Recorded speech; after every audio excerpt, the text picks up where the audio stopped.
Neurology can be divided into two.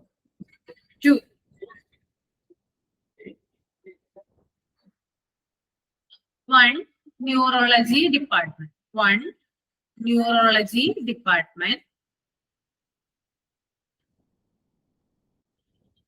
Two neurosurgery department.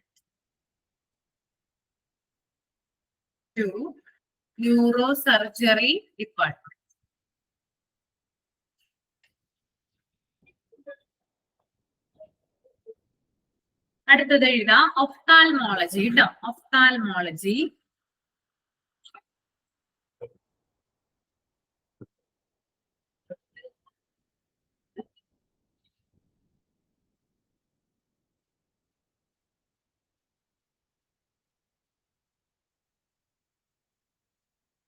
Okay, അതിന്റെ താഴെയിട്ട് എഴുതാം an ophthalmologist is a physician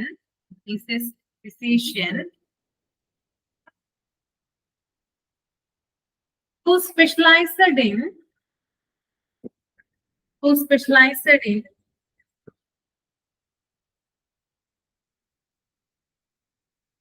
eye-related problems.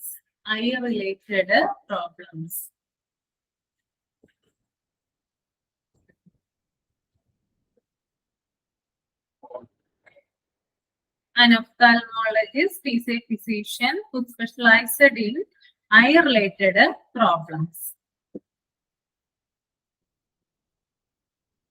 Example കൊടുക്കുക കേട്ടോ.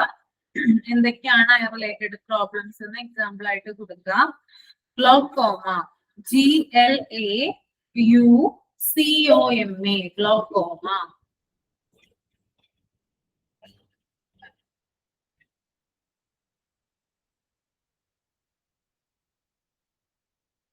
Next, excessive tearing. EXCESSIVE,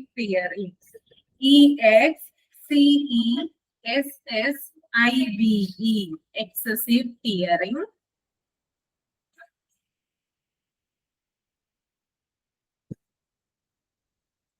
Orbital fracture.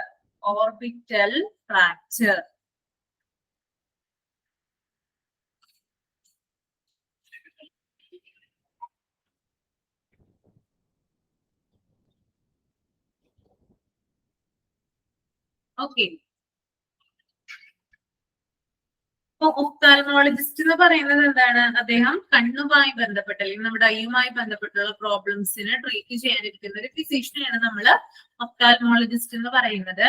നമുക്ക് കണ്ണിനെ നേരിടുന്ന പ്രധാന പ്രശ്നങ്ങളൊന്ന് ഗ്ലോക്കോമ, കണ്ണിന്റെ ഒരു ഡിസീസ് ആണ്. അതുപോലെ തന്നെ എക്സസീവ് ടിയറിങ്, അതായത് കണ്ണിൽ നിന്ന് കണ്ണുനീര് വരിക, കുട്ടികൾക്കുള്ള ഒരു രോഗമാണ് കേട്ടോ. അതായത് ക്രൈനസുമായി ബന്ധപ്പെട്ടിട്ടാണ് ആ ഒരു ഇത് വരുന്നത് കേട്ടോ. അതുപോലെ തന്നെ കണ്ണിന്റെ ഓർബിറ്റ്, കണ്ണിന്റെ ഭാഗത്ത് വരുന്ന കൊറോണ ഒരു ഇതുണ്ടല്ലോ, നമ്മുടെ പ്യൂപ്പിളുമായി ബന്ധപ്പെട്ടിട്ടുള്ള അങ്ങനെയുള്ള ഭാഗത്തൊക്കെ വരുന്ന ഓർബിറ്റൽ ഫ്രാക്ചർ, കണ്ണിനുമായി ബന്ധപ്പെട്ടുള്ള, അതായത് എന്തെങ്കിലും പൊടിയൊക്കെ പോവുകയോ അലർജീസ് ഇഷ്യൂസ് എന്തെങ്കിലും ഉണ്ടാവുകയോ അല്ലെങ്കിൽ ഇപ്പോ എന്തെങ്കിലും എന്താ പറയാ കണ്ണിൽ കുത്തിക്കൊള്ളുകയോ അങ്ങനെ ചെയ്തു കഴിഞ്ഞാല് കണ്ണിൽ നമുക്ക് സ്ക്രാച്ച് ഉണ്ടാവും, ഒരു ഫ്രാക്ചർ പോലെ വരുന്നുണ്ടാകും. അപ്പൊ അങ്ങനെയുള്ള രോഗങ്ങൾക്കൊക്കെ ട്രീറ്റ് ചെയ്യുന്ന ആളുകളാണ് എന്ത് പറയുന്നത്? ഒഫ്താൽമോളജിസ്റ്റ് എന്ന് പറയും. ഓക്കെ, ഇനി പറയാൻ പോകുന്ന നോട്ട് നമ്മൾ എടുത്തു കഴിഞ്ഞതാണ്. മെയിൻ കമ്പോണൻസ് ഓഫ് വാർഡില് ക്ലിനിക്കൽ ഏരിയയെ കുറിച്ചിട്ടാണ് കേട്ടോ നോട്ട് എഴുതുന്നത്. അപ്പൊ അതൊന്ന് കൊടുക്കുക കേട്ടോ. മെയിൻ കമ്പോണൻസ് ഓഫ് വാർഡ് എന്ന് എഴുതാം. എന്നിട്ട് താഴെ സബ് ഹെഡിങ് ആയിട്ട് ക്ലിനിക്കൽ ഏരിയ എന്ന് എഴുതാം.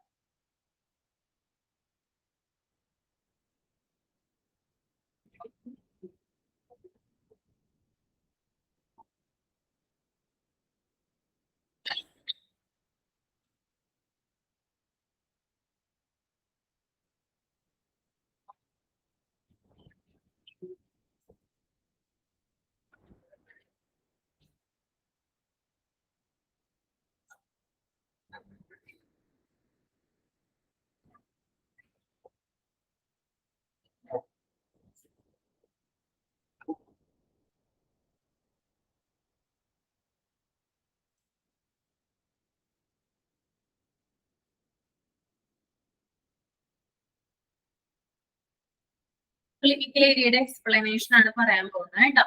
A specific geographic area of the hospital. A specific geographic area of the hospital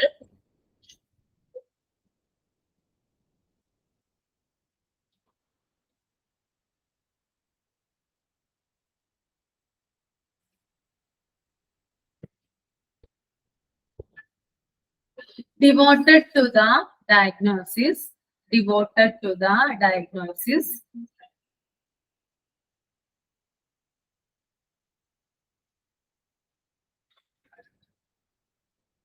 treatment,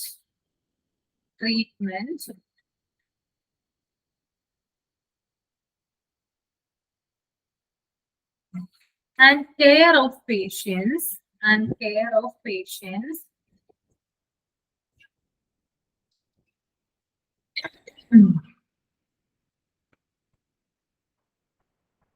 on an inpatient,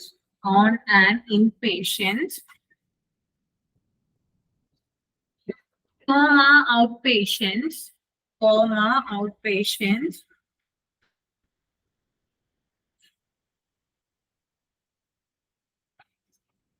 or daycare basis,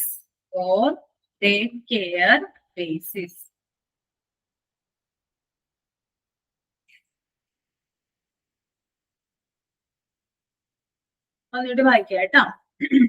A specific geographic area of the hospital devoted to the diagnosis, treatment, and care of patients on an inpatient, outpatient, or daycare basis.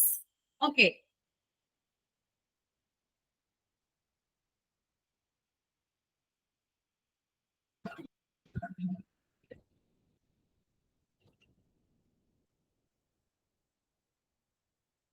It includes, it includes patient area. Point ആയിട്ട് എഴുതാം. 3 point പറയുമ്പോ അത് point ആയിട്ട് എഴുതാം. Patient area, nursing area, nursing counter. Patient area, nursing area, nursing counter.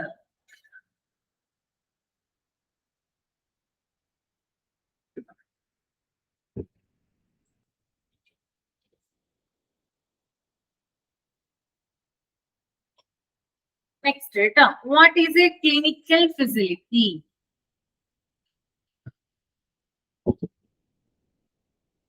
Next question ആണ്. What is a clinical facility? ഒരു clinical facility എന്ന് പറഞ്ഞാൽ എന്താണ് ഉദ്ദേശിക്കുന്നത് എന്നാണ് എഴുതാൻ പോകുന്നത് കേട്ടോ.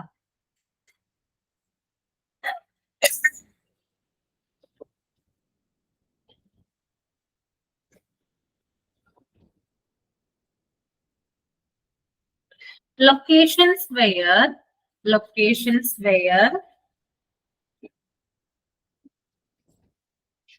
healthcare providers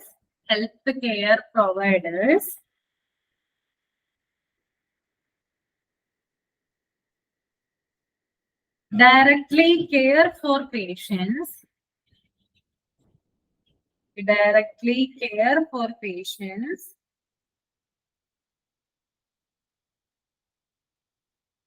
ഒരു സ്ലാഷ് ഇട്ടിട്ട് എഴുതുക.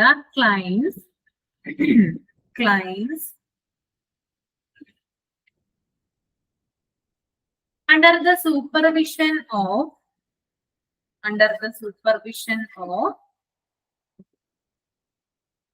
qualified faculty member.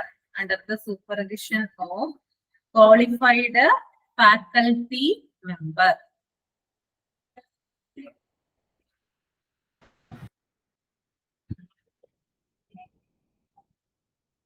Okay.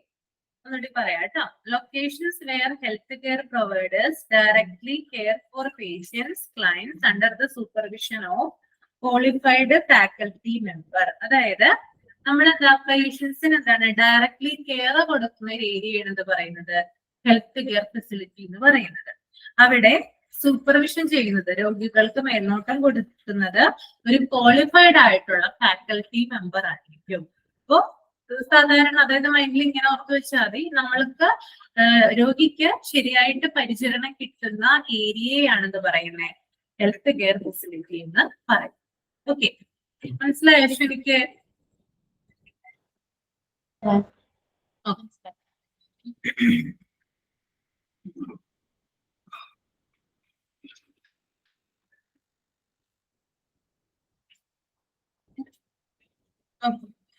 ഇനി നെക്സ്റ്റ് നമ്മള് ഗുഡ് വാർഡ് മാനേജ്മെന്റ് പറഞ്ഞതാണ് അല്ലെ. കുറച്ച് കാര്യങ്ങള് നമ്മൾ പോയിന്റ് ആയിട്ട് പറഞ്ഞിട്ടുണ്ടായിരുന്നു.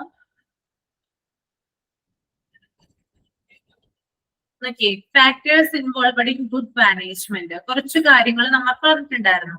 അതിനകത്ത് ഫസ്റ്റ് പോയിന്റ് ആണ് ഫോളോ പോളിസീസ് ആൻഡ് പ്രോട്ടോകോൾസ്. അതായത് ഒരു ഹോസ്പിറ്റലില് പലതരത്തിലുള്ള പോളിസികളും പ്രോട്ടോകോൾസും ആണ് ഫോളോ ചെയ്യുന്നത്. അതിനനുസരിച്ചിട്ടാണ് അവിടെയുള്ള വാർഡുകൾ എന്ത് ചെയ്യുന്നത്, മാനേജ് ചെയ്ത് പോകുന്നത്. ഓക്കെ, അപ്പൊ അങ്ങനെ മാനേജ് ചെയ്യാൻ വേണ്ടിയിട്ട് ചില പോളിസികളും പ്രോട്ടോകോൾസും ആവശ്യമാണ്. അപ്പോൾ ജനറലി നമ്മൾ കണ്ടുവരുന്നത് എല്ലാ ഹോസ്പിറ്റലുകളിലും എന്തുണ്ട്, അവരുടേതായിട്ടുള്ള പോളിസീസ് ആൻഡ് പ്രോട്ടോകോൾസ് ഉണ്ട്. അതിനകത്ത് ഒന്നാണ് പോളിസികളിൽ ആദ്യത്തെ പോളിസിയാണ് administrative policy. Okay, second one patient care policy, third one medicine policy, fourth one IT policy, fifth one HR policy. Okay, അപ്പൊ അതിനെ കുറിച്ചിട്ടാണ് നമ്മൾ ഇനി എഴുതാൻ പോകുന്നത് കേട്ടോ. ഓരോന്ന് ഞാൻ എഴുതി കഴിഞ്ഞിട്ട് നോട്ട് പറഞ്ഞിട്ട് എക്സ്പ്ലെയിൻ ചെയ്താൽ മതി അശ്വിനി.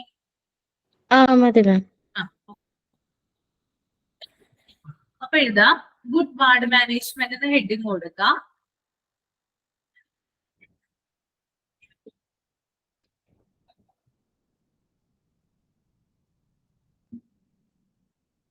ഇതിന്റെ താഴെ സബ് ഹെഡിങ് ആയിട്ട് കൊടുക്കാം different types of policies in A hospital. Different types of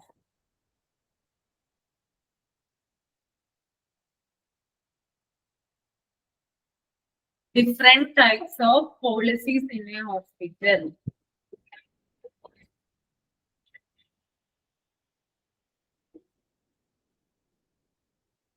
First one, administrative policies. First one, administrative policies.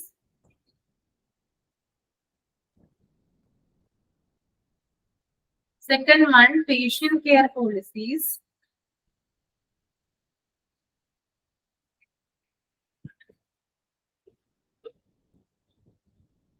Second, patient care policies. Third, medicine policies.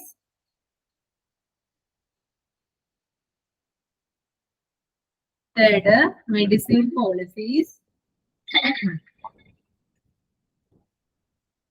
Fourth, IT policies.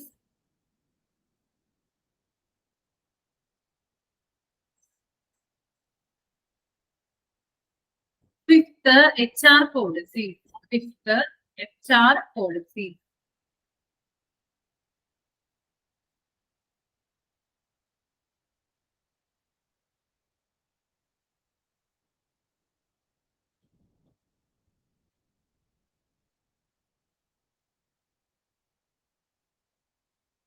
എനിക്ക് first one administrative പോളിസിനെ കുറിച്ചിട്ടാണ് പറയുന്നത്. അപ്പൊ ആദ്യത്തെ heading കൊടുക്കുക administrative policy. Administrative policies.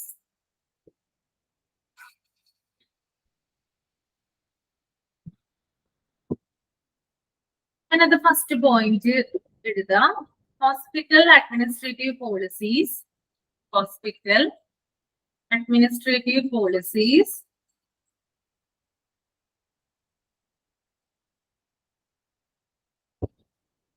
Cover the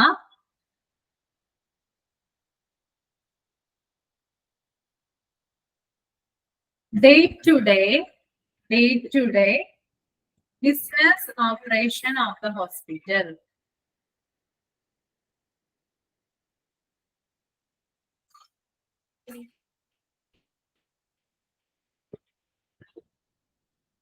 Day-to-day business operation of the hospital.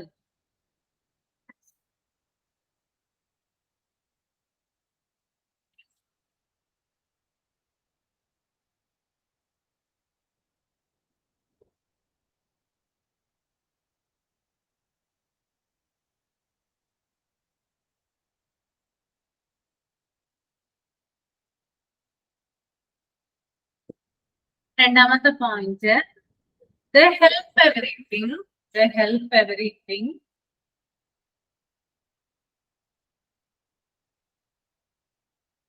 they help everything in the hospital, in the hospital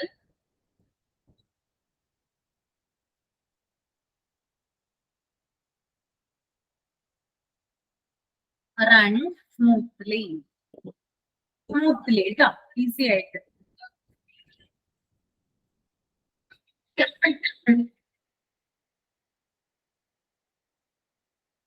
They help everything in the hospital run smoothly.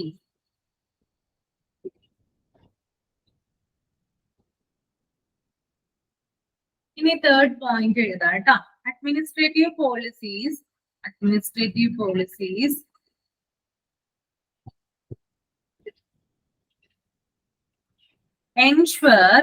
ensure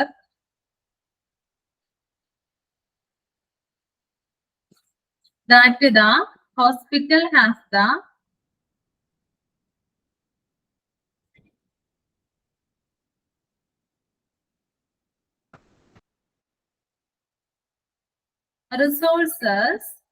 resources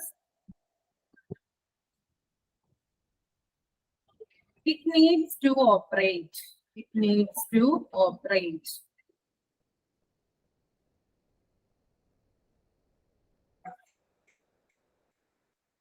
Administrative policies ensure that the hospital has the resource it needs to operate. Okay. അതായത് ഈ hospital administrative care policy എന്ന് പറഞ്ഞാല് ആശുപത്രിയുടെ ദൈനംദിന പ്രവർത്തനങ്ങൾ ഉണ്ടല്ലോ, അതൊക്കെ include ചെയ്തിരിക്കുന്നത് അഡ്മിനിസ്ട്രേറ്റീവ് പോളിസിയുടെ ഭാഗമാണ്. ഓക്കെ. അപ്പൊ ആശുപത്രി ഡെയിലി പ്രവർത്തിക്കുന്നുണ്ട്, അവിടെ ആളുകൾ വരുന്നുണ്ട്, അവർക്ക് വേണ്ടിയുള്ള ട്രീറ്റ്മെന്റ് കൊടുക്കുന്നുണ്ട്, ഡോക്ടേഴ്സ് വരുന്നുണ്ട്, അതർ സ്റ്റാഫുകൾ വർക്ക് ചെയ്യുന്നുണ്ട്. അപ്പൊ ഇതൊക്കെ എന്താണ്, ആ ഒരു അവരുടെ ഫങ്ഷനിങ് എന്ന് പറയുന്നത് എന്താണ്, അത് അഡ്മിനിസ്ട്രേറ്റീവ് പോളിസിയുടെ ഭാഗമായിട്ടുള്ളതാണ് കേട്ടോ. ഓക്കെ. ആശുപത്രിയിലെ എല്ലാ കാര്യങ്ങളും സുഗമമായി നടത്താൻ സാധിക്കുന്നത് അഡ്മിനിസ്ട്രേറ്റീവ് പോളിസി ഒരു ഹോസ്പിറ്റലിൽ ഉള്ളത് കൊണ്ടാണ് കേട്ടോ. ഓക്കെ. അപ്പൊ നല്ല രീതിയിൽ പ്രവർത്തിക്കുന്ന ഒരു ഹോസ്പിറ്റലാണെങ്കിൽ അവിടുത്തെ അഡ്മിനിസ്ട്രേറ്റീവ് പോളിസി എന്ന് പറയുന്നത് എന്താണ്, ബെസ്റ്റ് ആയിട്ടുള്ള ഒന്നാണ്. ഓക്കെ.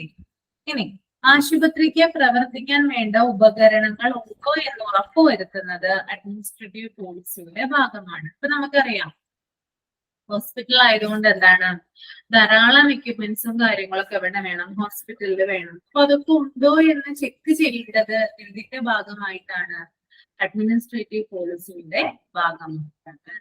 ഓക്കെ. അപ്പോ പറഞ്ഞു വരുന്നത് എന്താണ്, ആശുപത്രിയുടെ ദൈനംദിന പ്രവർത്തനങ്ങൾ, ഡേ ടു ഡേ ലൈഫിലുള്ള കാര്യങ്ങളൊക്കെ ഫങ്ഷൻ ചെയ്യുന്നത് അഡ്മിനിസ്ട്രേറ്റീവ് പോളിസിയുടെ ഭാഗമാണ്. അവിടെയുള്ള എക്യുപ്മെന്റ്സും കാര്യങ്ങളൊക്കെ പ്രവർത്തിക്കുന്നുണ്ടോ എന്ന് ചെക്ക് ചെയ്യുന്നതും ഇതിന്റെ ഭാഗമായിട്ട് തന്നെയാണ്, അഡ്മിനിസ്ട്രേറ്റീവ് പോളിസിയുടെ ഭാഗമായിട്ടുള്ള. മനസ്സിലായോ അശ്വിനി? നെക്സ്റ്റ് ഈസ്, അടുത്തത് എന്താ, രണ്ടാമത്തെ പോയിന്റ് എന്താ വരിക, എന്താ വരുന്നേ? അഡ്മിനിസ്ട്രേറ്റീവ് പോളിസി നമ്മൾ പറഞ്ഞു, രണ്ടാമത്തെ പോയിന്റ് എന്താ എഴുതിയിരിക്കുന്നേ? പേഷ്യന്റ് കെയർ പോളിസീസ് കേട്ടോ. രണ്ടാമത്തത് പേഷ്യന്റ് കെയർ പോളിസീസ്.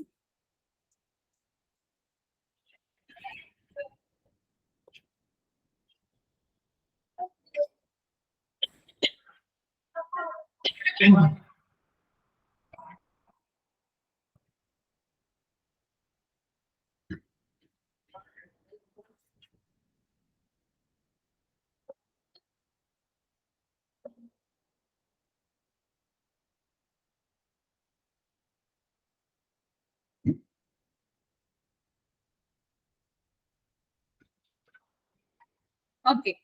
അപ്പോ ആദ്യത്തെ പോയിന്റ് എഴുതാം. It includes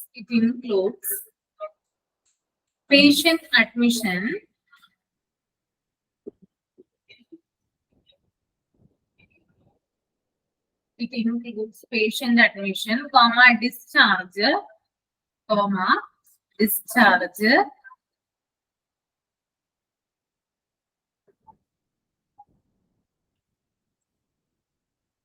charting,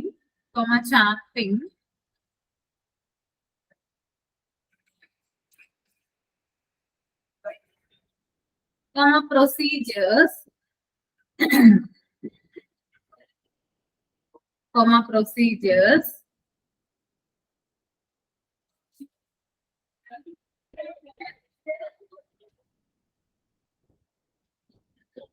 patient rights, patient rights.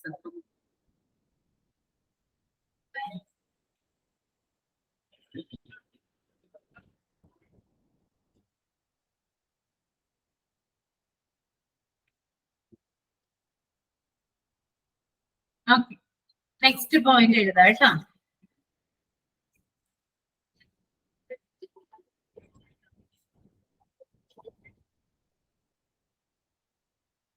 These policies are guidelines,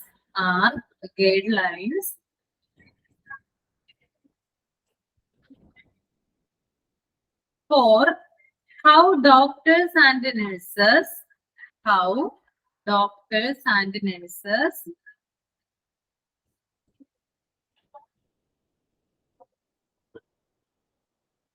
care for patients.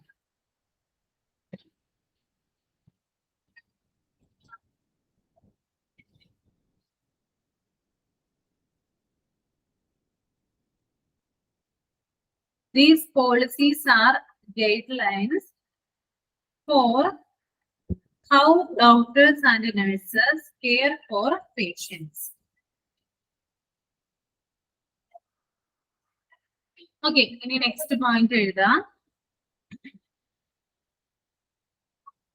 While broad patient care policies,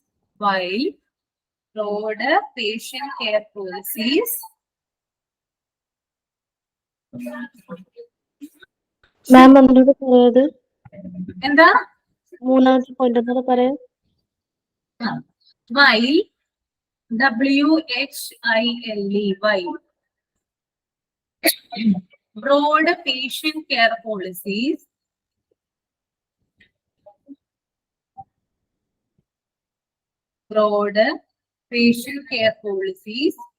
should be consistent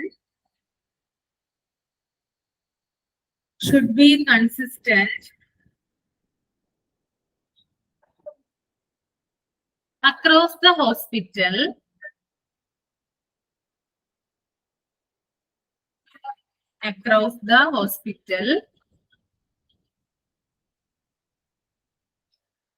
specific procedures,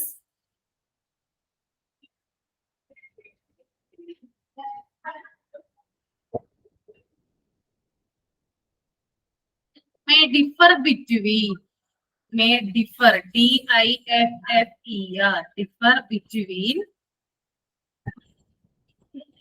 departments.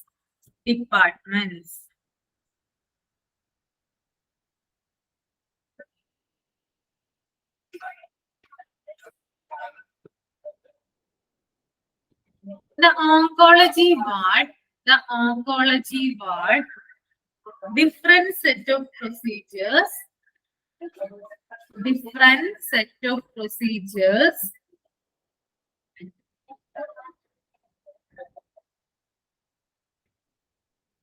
than the maternity ward.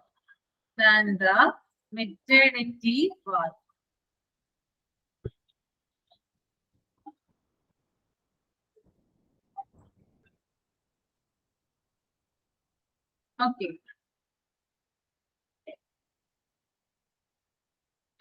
അപ്പോ patient care policies എന്ന് പറഞ്ഞാല് patient കെയറുമായി ബന്ധപ്പെട്ടിട്ടുള്ള കാര്യങ്ങളാണ് ഇവിടെ പറയുന്നത് കേട്ടോ.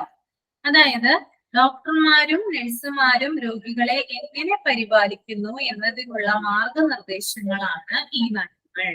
Okay, അതായത് അവിടെ വരുന്ന ഹോസ്പിറ്റലിൽ വരുന്ന പേഷ്യൻസിനെ ഡോക്ടേഴ്സും നഴ്സസും എങ്ങനെയാണ് ട്രീറ്റ് ചെയ്യേണ്ടത് എന്നുള്ള ഒരു ഫോളോ അപ്പ് ചാർട്ട് ആണെന്ന് പറയുന്നത് ഈ ഒരു പേഷ്യന്റ് കെയർ പോളിസീസ് എന്ന് പറയുന്നത്.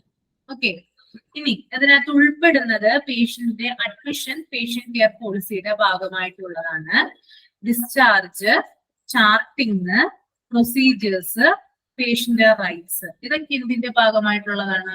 ഒരു ഹോസ്പിറ്റലിലെ പേഷ്യന്റ് കെയർ പോളിസീസിന്റെ ഭാഗമായിട്ട് ഉള്ളതാണ്. ഇനി ആശുപത്രികളിലെ പേഷ്യന്റ് കെയർ പോളിസി എന്ന് പറയുന്നത് സ്ഥിരമായിട്ടുള്ളതായിരിക്കണം, അതായത് പെർമനന്റ് ആയിട്ടുള്ളതായിരിക്കണം. ചേഞ്ച് ഒന്നും വരുത്താനായിട്ട് പാടില്ല. ഓക്കെ, ഒരു ആശുപത്രി ബിൽഡ് ചെയ്യുന്ന അന്ന് തുടങ്ങി ആശുപത്രി നിലനിൽക്കുന്ന കാലം വരെയും ആ ഹോസ്പിറ്റലില് ഒരു തരത്തിൽ, അതായത് ഒരൊറ്റ പേഷ്യന്റ് കെയർ പോളിസിയെ ഉണ്ടാവുള്ളൂ. അതിന്റെ അടിസ്ഥാനത്തിലാണ് അത് വർക്ക് ചെയ്യുന്നത്. അതിന് മാറ്റങ്ങൾ വരുത്താനായിട്ട് പറ്റില്ല. ഓക്കെ, ഇനി ഇവിടെ പറയുന്നുണ്ട്, ഒരു പാരാഗ്രാഫ് ആയിട്ട് കൊടുത്തിട്ടുണ്ട് അല്ലെ, എന്താ? While broad patient care policies should be consistent across the hospital, specific procedures may differ between departments. The oncology ward different set of procedures than the maternity ward. Okay, അതായത് ഈ ഒരു പേഷ്യന്റ് കെയർ പോളിസീസിന്റെ ഭാഗം, അതായത് patient care പോളിസികള് ഹോസ്പിറ്റലിൽ തന്നെ പല ഡിപ്പാർട്ട്മെന്റുകളില് വ്യത്യസ്തമായിട്ടാണ് ഉണ്ടാവുക. Okay, അതായത് ഇവിടെ എക്സാമ്പിൾ കൊടുക്കുന്നുണ്ട്. ഒരു മിനിറ്റ് കേട്ടോ.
ഓക്കെ, ചുമയാണ് 2-3 ദിവസമായി തുടങ്ങിയിട്ട്, ഇപ്പോഴും അങ്ങോട്ട് ശരിക്കും മാറിയിട്ടില്ല. അതായിട്ട് ചുമ വന്ന് ഭയങ്കരമായിട്ട്, അതാണ് ഒന്ന് ബ്രേക്ക് എടുത്തത് കേട്ടോ.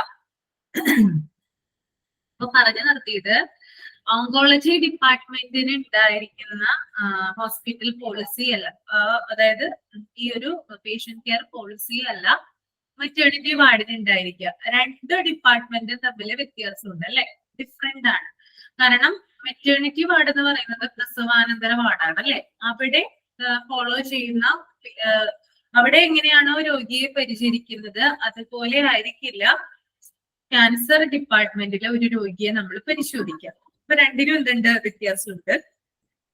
അപ്പോ ഡിപ്പാർട്ട്മെന്റ് വൈസ് എന്താണ് പേഷ്യന്റ് കെയർ പോളിസീസ് എന്താണ് ഡിഫറെന്റ് ആയിരിക്കും എന്നാണ് ഇവിടെ പറയുന്നത്.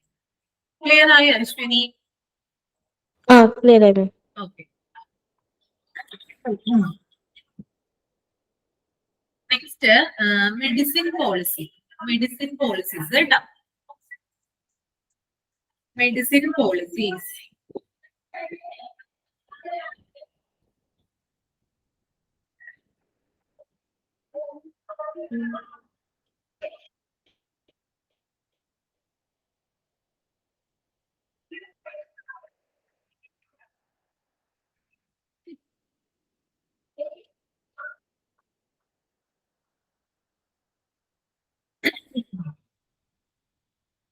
ആദ്യത്തെ പോയിന്റ് എഴുതാം.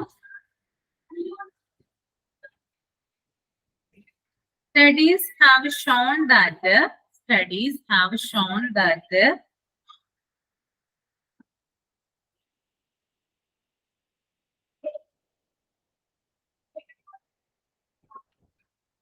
medication mistakes are the most common type of medical error.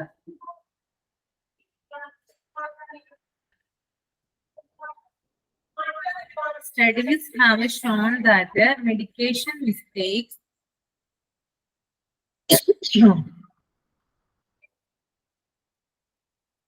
are the most common type of medical error.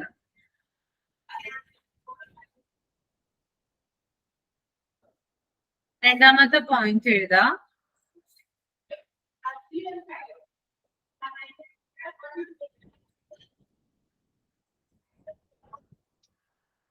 While a patient is in the hospital,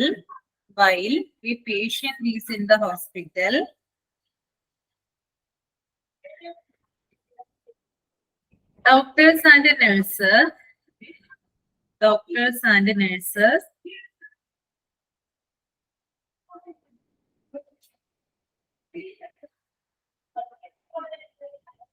to make sure they get the medicine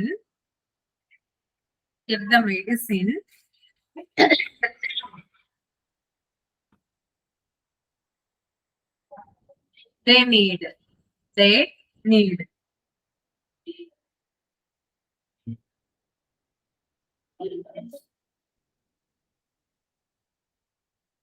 While a patient is in the hospital, doctors and nurses to make sure they get the medicine they need.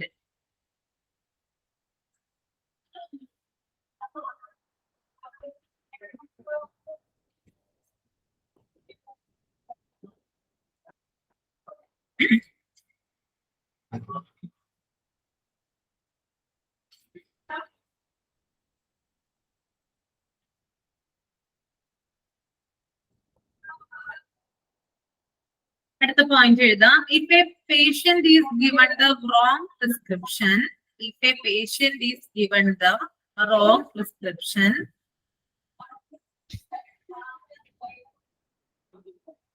or dosage,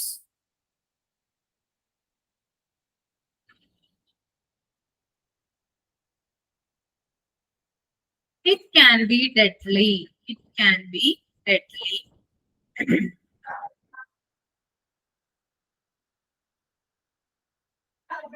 So medicine policies are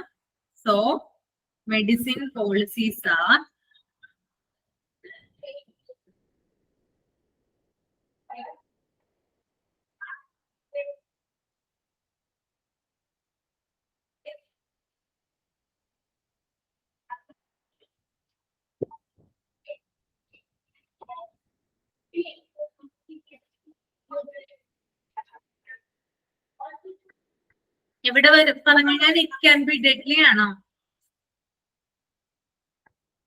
Aswathy? The medicine policies are deadly, so the medicine policies are. So medicine policies are especially important in hospitals.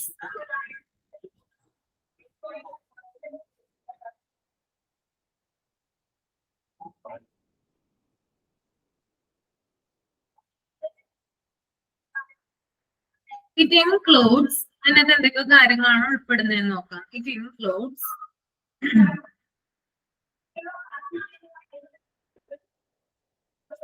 medicine,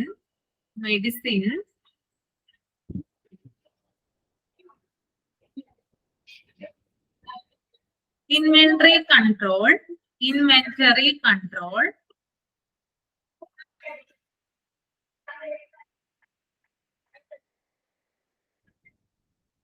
dose distribution system,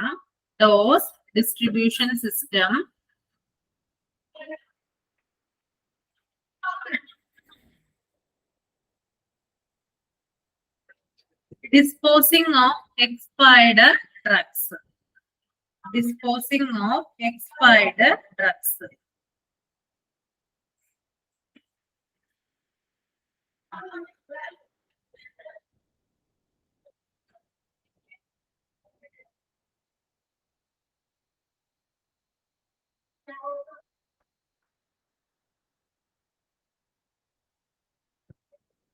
okay, അപ്പൊ എന്തൊക്കെയാണ് medicine പോളിസിയിൽ വരുന്നതെന്ന് നോക്കാം. അതായത് medicine policy എന്ന് പറയുമ്പോൾ നമുക്കറിയാം മെഡിസിനുമായി ബന്ധപ്പെട്ടിട്ടുള്ള കാര്യമാണ് അല്ലെ. അപ്പൊ അതിനകത്ത് ഇവര് മെൻഷൻ ചെയ്യുന്നത് മരുന്നിന്റെ പിഴവുകളാണ് ഏറ്റവും സാധാരണയായി മെഡിക്കൽ പിശകെന്ന് പഠനങ്ങൾ തെളിയിച്ചിട്ടുണ്ട്. അതായത് നമ്മൾ കോമൺ ആയിട്ട് മെഡിസിനുമായി ബന്ധപ്പെട്ടിട്ടുള്ള പ്രശ്നം ഹോസ്പിറ്റലിൽ ഉണ്ടെങ്കിൽ അത് മെഡിക്കേഷൻ എന്നുള്ളതാണ്. ഓക്കെ, അതായത് മരുന്ന് മാറിക്കൊടുക്കുക, അല്ലെങ്കിൽ എന്താ പറയാ മരുന്ന് കഴിക്കേണ്ട ക്രമം തെറ്റിച്ചു കൊടുക്കുക, അല്ലെങ്കിൽ എന്താണ് എക്സ്പയറി ഡേറ്റ് കഴിഞ്ഞിട്ടുള്ള മരുന്നുകൾ പേഷ്യന്റിന് കൊടുക്കുക, അങ്ങനെയുള്ള ധാരാളം കാര്യങ്ങൾ എന്ത് വരുന്നുണ്ട്, മെഡിസിൻ പോളിസിയിൽ വരുന്നുണ്ട്. ഓക്കെ, അപ്പോ ഒരു രോഗി ആശുപത്രിയിലായിരിക്കുമ്പോൾ അവർക്ക് ആവശ്യമായ മരുന്ന് ലഭിക്കുന്നുണ്ടോ എന്ന് ഉറപ്പാക്കേണ്ടത് ഡോക്ടർമാരും നഴ്സുമാരുമാണ്. അപ്പൊ ഇവിടെ പ്രത്യേകം പറയുന്നുണ്ട് അല്ലെ. അതായത് ഒരു രോഗി ആശുപത്രിയിലായിരിക്കുന്ന സമയത്ത് അവിടെയുള്ള രോഗിക്ക് ആവശ്യമായിട്ടുള്ള മരുന്നുകളും കാര്യങ്ങളും കൃത്യമായിട്ട് ലഭിക്കുന്നുണ്ടോ എന്ന് ഉറപ്പുവരുത്തേണ്ടത് ആരാണ്? അത് ഡോക്ടർമാരും നഴ്സുമാരുമാണ്. ഓക്കെ, ഇനി ഒരു രോഗിക്ക് തെറ്റായ കുറിപ്പടി അതായത് പറയുന്നത് തെറ്റായിട്ടുള്ള പ്രിസ്ക്രിപ്ഷൻ അല്ലെങ്കിൽ ഡോസ് നൽകിയാൽ അത് മാരകമായേക്കാം. ഇപ്പൊ ഒരു രോഗിക്ക് നമ്മൾ തെറ്റായിട്ടാണ്, പനിയായിട്ടാണ് വന്നത്, പക്ഷെ അയാൾക്ക് ക്യാൻസറിനുള്ള മരുന്നാണ് കൊടുക്കുന്നതെങ്കിൽ എന്താണ് അതവിടെ ക്രിട്ടിക്കൽ ആയിട്ടുള്ള ഒരു ഇതാവും അല്ലെ അതിനുള്ള ബോഡിയിൽ. അതുപോലെ തന്നെ ഡോസേജിലുള്ള വ്യത്യാസം. ഇപ്പോ പല ഡോസേജും ഉണ്ട് അല്ലെ. ഡോസ് കൂടിയ മരുന്നുകളുണ്ട്, ഡോസ് കുറഞ്ഞ മരുന്നുകളുണ്ട്. അപ്പോൾ ഡോസ് കുറവായിട്ടുള്ള മരുന്നാണ് പേഷ്യൻസിന് വേണ്ടതെന്ന് വിചാരിക്കുക, പക്ഷെ അവര് കൊടുക്കുന്നത് ഡോസ് കൂടിയിട്ടുള്ളതാണ്. അപ്പൊ എന്താണ് ആളുടെ ബോഡി എന്ത് ചെയ്യും, അതിനനുസരിച്ച് റെസ്പോണ്ട് ചെയ്യും അല്ലെ. അപ്പൊ അതും എന്താണ് ആളുടെ ബോഡിക്ക് ക്രിട്ടിക്കൽ ആയിട്ടുള്ള ഒരു condition വരുത്തിയിരിക്കും.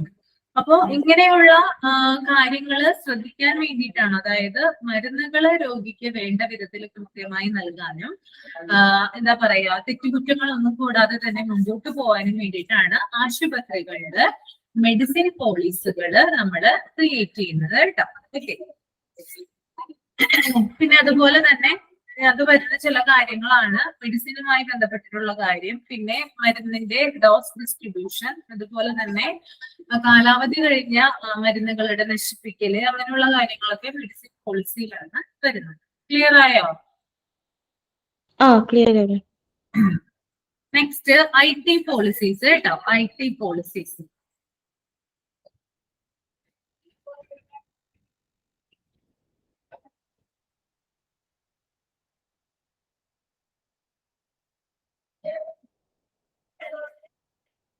IT policies and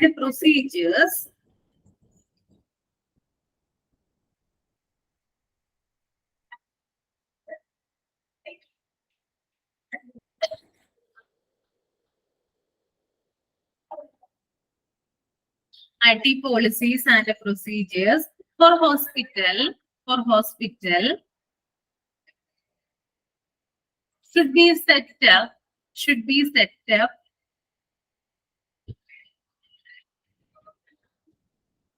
strict safeguards on all its systems.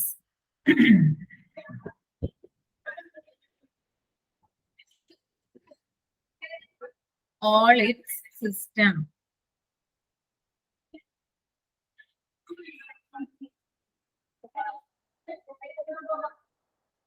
IT policies and procedures for hospital should set up strict safeguards on all its system. Okay. അപ്പൊ IT പോളിസികൾ എന്തിനാണ് ഹോസ്പിറ്റലുകളിൽ? അതായത് IT പോളിസി എന്ന് പറയുന്നത് ഹോസ്പിറ്റലിൽ അത് നടപ്പിലാക്കുന്നത് അതായത് രോഗിയുടെ ഫയൽസ്, അതായത് രോഗിയുടെ ഇൻഫർമേഷൻസുമായി ബന്ധപ്പെട്ടുള്ള കാര്യങ്ങൾ സേഫ് ഗാർഡ് ചെയ്ത് വെക്കാൻ വേണ്ടിയിട്ടാണ് IT പോളിസികൾ. അതായത് സിസ്റ്റങ്ങൾ, കമ്പ്യൂട്ടർ സിസ്റ്റത്തിലായാലും എന്താണ്, നമ്മള് പേഷ്യന്റിന്റെ കാര്യങ്ങളൊക്കെ എന്താണ് സ്റ്റോർ ചെയ്ത് കീപ്പ് ചെയ്ത് വെക്കണം അല്ലെ, മറ്റുള്ള ഒരു തേർഡ് പാർട്ടി ആക്സസ് ചെയ്യാത്ത രീതിയിൽ. അപ്പൊ അതിന് വേണ്ടിയിട്ടാണ് ഹോസ്പിറ്റലുകളിൽ IT പോളിസികൾ മെയിൻറ്റെയിൻ ചെയ്യുന്നത്. ഓക്കെ, ക്ലിയർ ആണോ?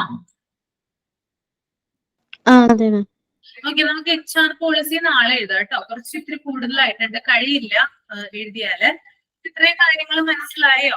Medicine policy, administrative policy, patient care policy, എത്രയും IT പോളിസി ക്ലിയർ ആയോ? ഡൗട്ട് എന്തെങ്കിലും ഉണ്ടോ? ഇല്ല മാം, ക്ലിയർ ആയി. ക്ലിയർ ആയല്ലേ? അപ്പൊ ഒന്ന് വായിച്ചിട്ട് വരിക കേട്ടോ നാളെ. HR പോളിസി കൂടി എഴുതിയാൽ മതി കേട്ടോ. Okay ma'am. ഓക്കെ, അതിന്റെ പേര് കേട്ടോ. മാം, എന്റെ ഫോണിലാണ് ചാർജ്. ഇന്നലെ മഴയായിട്ട് കറണ്ട് പോയിട്ട് ഇതുവരെ വന്നിട്ടില്ലായിരുന്നു. അതെയോ? ഓക്കെ. ഈ അശ്വിനി മാത്രമേ കേറാറുള്ളൂ, അപർണ ഒന്നും കേറുന്നില്ലേ? അപർണ ഇന്ന് കണ്ടില്ല, ആള് ഇന്നലെ ഇല്ലായിരുന്നു. ഓക്കെ.